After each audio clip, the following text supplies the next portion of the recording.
Cell cultures are utilized in a wide variety of research and diagnostic applications. It is sometimes desirable to store cell lines for future work.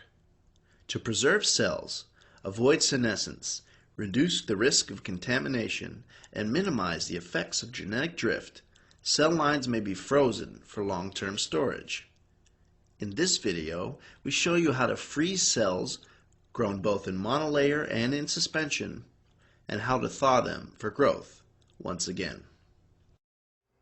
Hi, I'm Ricky, here at Dr. Phelan's laboratory at Molecular Pathology Laboratories Network in East Tennessee. Today, I'm going to show you how to freeze cells for long-term storage and how to thaw them from liquid nitrogen.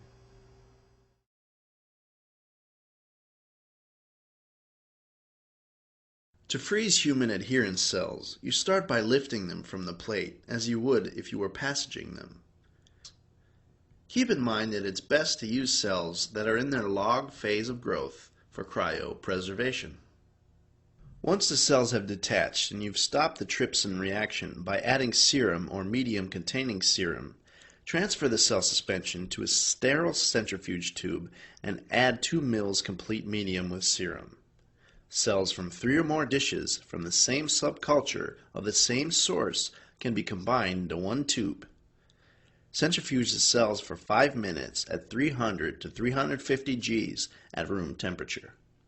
After the spin, remove the supernatant and resuspend the pellet in 10 mL of 4 degrees Celsius complete medium.